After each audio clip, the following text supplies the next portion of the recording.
তোমরা দশম শ্রেণীতে এই ব্যাপারটা পড়োনি, এটা তোমাদের দ্বাদশ শ্রেণীতে পাবে। এটার বিষয়টা হচ্ছে শব্দার্থ তত্ত্ব।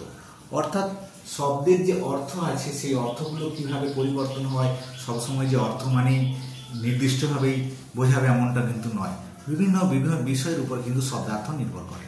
তো শব্দার্থ তত্ত্ব ইংরেজি নাম হচ্ছে সিমান্টিক্স, এবং এই নামটা দিয়েছেন নোয়াম চমস্কি। এবং এই শব্দার্থ তত্ত্বকে বাগার্থ বিজ্ঞান বলা হচ্ছে। বাগার্থ বিজ্ঞান বলছেন আমাদের ভাষাবিদ বিজন বিহারী ভট্টাচার্য। এখন শব্দার্থ তত্ত্ব এই যে বিষয়টা, সেই বিষয়টার আমাদের দুটো প্রকার আছে। একটা শব্দার্থ তার দুটো প্রকার আছে। একটা হচ্ছে সাধারণ অর্থ, আর একটা হচ্ছে নির্দেশ। সাধারণটা কিরকম না, সাধারণটা যেমন ধরো তোমার আকাশ বললে গগন বোঝাবে, এটা হচ্ছে সাধারণ অর্থ। এটা কিন্তু তোমরা ডিকশনারিতে পাবে, সাধারণ অর্থ ডিকশনারিতে পাওয়া যায়। আর নির্দেশন ব্যাপারটা কি না, আকাশ মানে গগন, বোম, নভ, ঠিক আছে। এই যখন আকাশ মানে এই সমস্ত জিনিসগুলোকে নির্দেশ করে, একে বলা হচ্ছে নির্দেশন। তাহলে শব্দার্থে দুটো জিনিস আছে, দুটো অর্থ আছে, একটা হচ্ছে সাধারণ আর একটা হচ্ছে নির্দেশন। এবং এই যে শব্দার্থ, এই শব্দার্থ কিন্তু আমরা জানি যে বিভিন্ন বিষয়কে কেন্দ্র করে, বিভিন্ন সময়কে কেন্দ্র করে এই শব্দার্থের অর্থ পরিবর্তন হয়। এবার আমরা আলোচনা করব শব্দার্থ পরিবর্তনের ধারা। বিষয়টা হচ্ছে শব্দার্থ পরিবর্তনের ধারা। শব্দার্থ পরিবর্তনের ধারা আমাদের কাছে তিনটে আছে। 1 নম্বর ধারা হচ্ছে শব্দার্থের প্রসারণ, 2 নম্বর ধারা হচ্ছে শব্দার্থের সংকোচন, আর 3 নম্বর ধারা হচ্ছে শব্দার্থের সংশ্লেষ বা পরিবর্তন। সংশ্লেষ বা পরিবর্তন। শব্দার্থ কখনো কি করে না, শব্দ ছোট শব্দ ছিল, প্রথমে কম অর্থে ব্যবহৃত হয়েছিল, এখন কিন্তু প্রসারিত হতে পারে। কখনো শব্দ বেশি অর্থে ব্যবহৃত হতো, এখন সংকোচন হতে পারে। কখনো শব্দ কিন্তু পুরোপুরি পাল্টে যায়। যেমন ধরো শব্দার্থের প্রসারণ, যেমন ধরো আমরা শব্দ বলছি, যেমন ধরো গান। গান আগে ছিল, গান মানে হচ্ছে গঙ্গা নদীকে বোঝাতো, কিন্তু এখন গান মানে যে কোনো নদী। তাহলে কি হচ্ছে, প্রসারণ হচ্ছে। অর্থাৎ শব্দ যখন তার সংকীর্ণ অর্থ পরিত্যাগ করে কোনো বৃহত্তর অর্থে প্রযুক্ত হয়, তখন তাকে বলা হচ্ছে শব্দের প্রসারণ, ঠিক আছে। যেমন গান মানে গঙ্গা নদী ছিল, এখন যে কোনো নদী। এরকম অনেক উদাহরণ আছে। যেমন ধরো কালী, কালী মানে ছিল কালো রং, এখন যে কোনো রং কালী। সিংহনাদ মানে আগে ছিল সিংহের হুঙ্কার, এখন যে কোনো উচ্চস্বরে ডাককেই বলা হচ্ছে সিংহনাদ। যেমন ধরো মৌন, মৌন মানে ছিল আগে ছিল মুনির ভাব, এখন কিন্তু যে কোনো চুপচাপ ব্যাপারটাকে কিন্তু আমরা মৌন বলতে পারি। তাহলে শব্দ এখানে কি হচ্ছে না, প্রসারিত হচ্ছে। এরকম বহু বাংলা শব্দ আগে যেমন ছিল তার চেয়ে অনেক বেশি অর্থে ব্যবহার করা হয়, একে বলা হচ্ছে প্রসারণ। এরপর আসছে সংকোচন। সংকোচন মানে বুঝতে পারছো, শব্দ আগে বেশি ছিল, এখন কম হয়েছে। অর্থাৎ শব্দ তার বৃহত্তর অর্থ ছেড়ে দিয়ে কোনো সংকীর্ণ অর্থ বহন করছে। আগে বৃহত্তর অর্থ ছিল, এখন সংকীর্ণ অর্থ প্রযুক্ত হচ্ছে বলে একে বলা হচ্ছে সংকোচন। যেমন ধরো উদাহরণ দিচ্ছি, মৃগ। মৃগ মানে কি ছিল না, মৃগ মানে ছিল আগে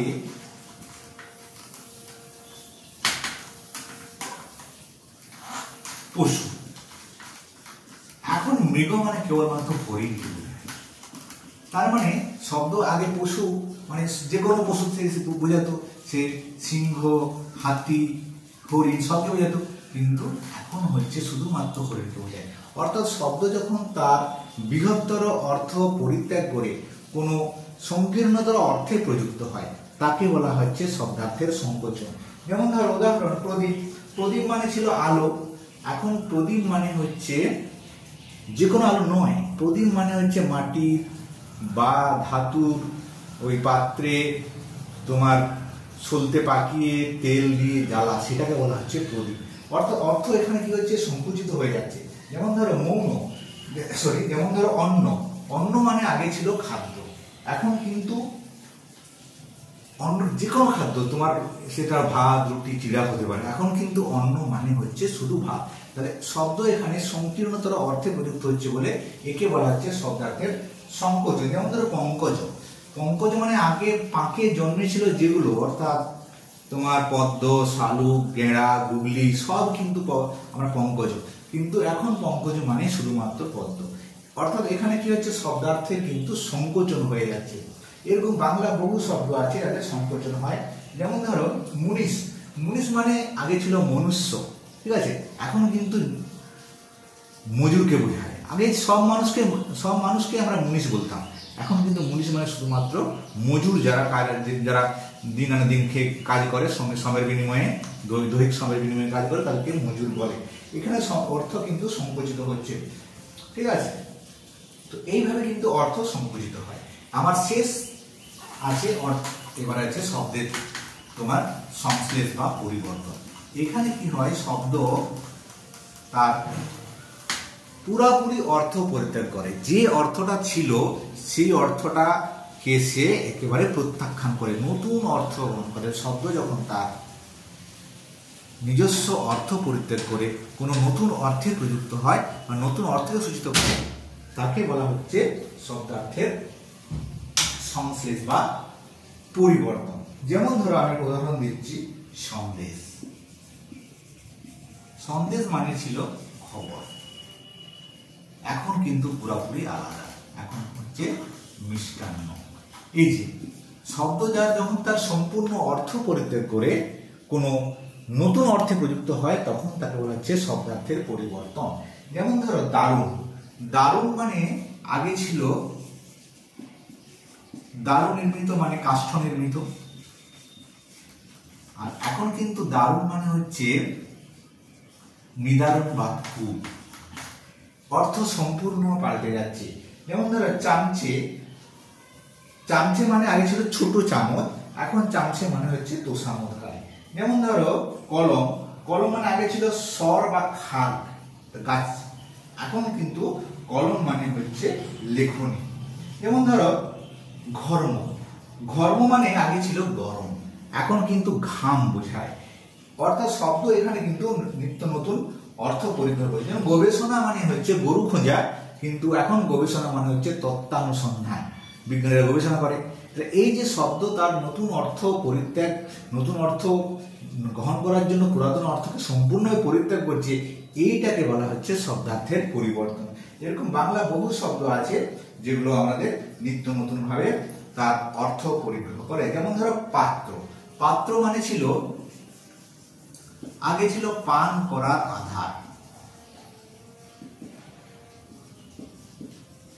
আর এখন পাত্র মানে হচ্ছে বর।